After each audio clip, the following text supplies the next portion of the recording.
Hi friends, welcome to SVSA. మనం రోజు చుట్టూ చూస్తున్న సమాజంలో ఎన్నో రకాల వ్యక్తులు ఉంటూ ఉంటారు. అయితే మనకు ఎవరికి సహాయం చేయాలి, ఎవరికి సహాయం చేయకూడదు, ఎవరి నుంచి మనం సహాయం పొందాలి, ఎవరి నుంచి పొందకూడదు, ఇలాంటి ఎన్నో సందేహాలు ఉంటూ ఉంటాయి. అయితే అలాంటి విషయాలకు సంబంధించి అసలు ఎలాంటి వ్యక్తులకి మనం సహాయం చేయాలి అనే దానికి సంబంధించిన ఒక చక్కని మోరల్ స్టోరీతో మీ ముందుకొచ్చాను. మరింకెందుకు ఆలస్యం, కథలోకి వెళ్ళిపోదాం. ఒకసారి అనగనగా ఒకానొక సమయంలో తెనాలి రామకృష్ణ కవి ఒక గ్రామం నుంచి మరొక గ్రామానికి అలా వెళ్ళవలసి వస్తుంది. అయితే వెళుతూ ఉంటే మార్గమధ్యంలో ఒక పెద్ద అడవిని దాటవలసి వస్తుంది. అయితే ఇక ఆ తెనాలి రామకృష్ణ కవి ఆ అడవిలో నుంచి అలా వెళుతూ ఉంటే ఇక గాబరాగా ఇతను కూడా వేగంగా అడుగులు వేసుకుంటూ వెళుతూ ఉంటాడు. వెళుతూ ఉన్నప్పుడు ఒకచోట అనుకోకుండా ఒక పెద్ద పులిని చూస్తాడు. ఆ పెద్ద పులి, ఒక బోను, ఇక ఆ పక్కన ఒక మనిషి గజగజ వణుకుతూ ఉంటాడనమాట. ఇక ఈ పెద్ద పులేమో ఆ మనిషిని, ఆ వణుకుతున్న మనిషిని ఇక తినటానికి ఒక్కొక్క అడుగు ముందుకు వేస్తూ, గాండ్రించుకుంటూ, గర్జించుకుంటూ అతని మీదకి వెళుతూ ఉంటుంది. ఆ మనిషి భయపడిపోతూ ఉంటాడు. అప్పుడు ఇంతలోగా ఈ తెనాలి రామకృష్ణ కవి ఆ దగ్గరలోకి వెళతాడు. ఇక ఆ మనిషి ఆ పులి మీదకొస్తూ ఉంటే, "నేను నిన్ను ఈ బోనులో నుంచి బయటికి తీశాను. నేను నిన్ను రక్షించాను. నీకు కృతజ్ఞత లేకుండా ఇప్పుడు నన్నే తినేస్తావా? ఇది నీకు ధర్మం కాదు. ఇది నీకు న్యాయం కాదు" అని చెప్పి మొరపెట్టుకుంటూ ఉంటాడు ఆ పులికి. "నన్ను నన్ను వదిలేసేయి" అని చెప్పి. అప్పుడు తెనాలి రామకృష్ణ కవి ఆ వ్యక్తిని అసలేం జరిగిందో ఆరా తీసినప్పుడు, ఇక ఆ వ్యక్తి ఇలా అంటాడనమాట. "అయ్యా, నేను ఈ పులి బోనులో బంధించబడి ఉంటే ఎవరు దీన్ని రక్షించకపోతే దారిన వెళుతూ నేను చూసి దీన్ని రక్షించి బయటికి తీస్తే ఇది ఇప్పుడు నన్నే తినేసేస్తానంటుంది. ఇదేమన్నా న్యాయంగా ఉందా? ఇది నన్ను తింటానంటుంది. మీరే చెప్పండి న్యాయం. నన్ను వదిలిపెట్టమని చెప్పండి. నన్ను కాపాడండి ఎట్లాగైనా సరే" అని చెప్పి ఆ వ్యక్తి తెనాలి రామకృష్ణ కవికి మొరపెట్టుకుంటాడు. అప్పుడు పులి అంటది, "అయ్యా, నేను మాంసాహార జీవిని. నాకు ఆకలేస్తే మాంసం తినటం అది మనిషా, జంతువా అనేది నాకు సంబంధం లేదు. నా కడుపు నింపుకోవడం నా ధర్మం. ఎదురుగా ఆహారాన్ని పెట్టుకొని నేను తినకుండా ఉంటానా? నాకిప్పుడు మంచి ఆకలిగా ఉంది. నేను తింటాను వీడిని" అని చెప్పేసి ఆ పులి అంటది.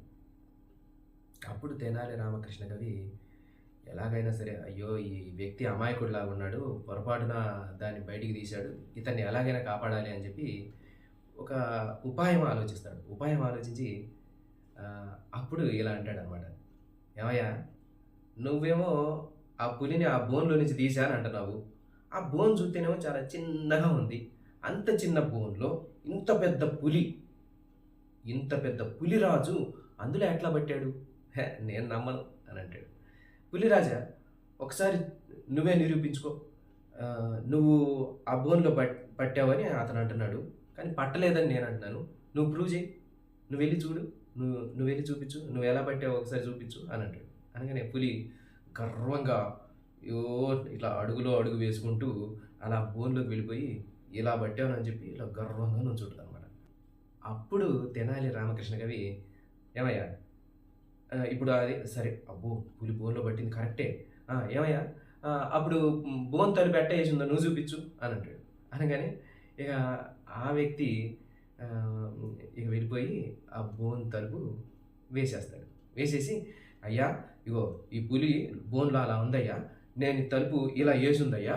అప్పుడు నేను ఇలా తీసా" ఇక ఆగు. ఇక అప్పుడు తెనాలి రామకృష్ణ కవి, "ఇక ఆపేసేయి. నువ్వు ఇక ఈ అందుకే గదా! నువ్వు చేసిన ఆ పొరపాటు వల్లే గదా! క్రూర జంతువుని బయటికి వదలకూడదు. ఇక ఆపేసేయి, ఇక నువ్వు తీయకు" అని చెప్పేసి, "నువ్వు నీ దారి నువ్వు వెళ్ళిపో" అని అంటాడు. అందుకే పాత్ర మెరిగి అంటే చెడ్డ వాళ్ళకి, క్రూరమైన వాటిలకి తెలిసి గూడా వాటికి సహాయం చేస్తే నీకే హాని కలిగిద్ది. నువ్వు వెళ్ళిపో, పారిపో అని అంటాడు. అనగానే ఇక ఆ వ్యక్తి ఒక్కసారిగా, "నన్ను రక్షించినందుకు ధన్యవాదాలయ్యా" అని చెప్పేసి ఇక వెనక్కి తిరిగి చూడకుండా పారిపోతాడనమాట. ఇక అప్పుడు తెనాలి రామకృష్ణ కవితో ఆ పులేమో, ఆహ్, "మోసం జరిగింది, నాకు అన్యాయం జరిగింది. నువ్వు నన్నెందుకు ఇట్లా బంధించావు? నేను నిన్ను నమ్మితే" అని చెప్పేసి అని అంటది. అప్పుడు ఇతనంటాడు, "క్రూర జంతువులు ఉండాల్సిన ప్లేస్ అదే.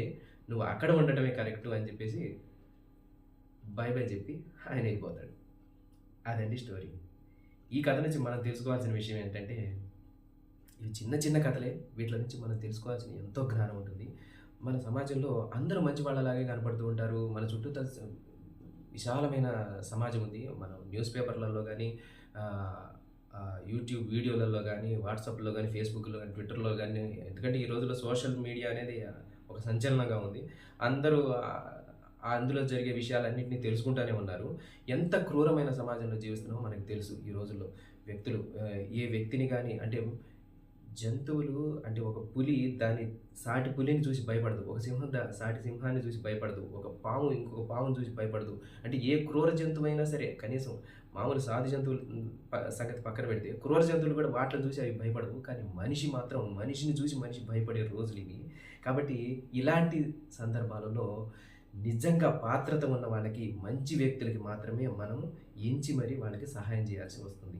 అలా ఎప్పుడైతే మనం మంచి వ్యక్తులకి మాత్రమే సహకారం ఇస్తూ వారికి సహాయం చేస్తే వాళ్ళు తాము అభివృద్ధి చెందడమే కాకుండా ఈ లోకానికి కూడా ఎంతో మేలు చేయగలుగుతారు. కాబట్టి పాత్రత ఎరిగి దానం చేయాలి అని చెప్పి మన పూర్వీకులు ఎప్పుడో చెప్పారు కదా! కాబట్టి ఆ గుణాన్ని బట్టి వాళ్ళు మంచి వ్యక్తులే అని నిర్ధారించుకున్న తర్వాతే ఎవరికైనా సరే సహాయం చేయాలి. వాళ్ళని ఆదుకోవాలి. ఇది ఈ కథలోని సారాంశం. ఈ మోరల్ స్టోరీ కనుక మీకు నచ్చినట్టయితే లైక్ చేయండి. మీ మిత్రులకు షేర్ చేసుకోండి. మరియు నేను చేసే ఇలాంటి వీడియోలు ఎప్పటికప్పుడు మీకు నోటిఫికేషన్ రూపంలో అందడం కోసం నా ఈ ఛానల్‌ని సబ్స్క్రైబ్ చేసుకోండి. పక్కనున్న బెల్ ఐకాన్‌ని క్లిక్ చేయండి. ధన్యవాదములు.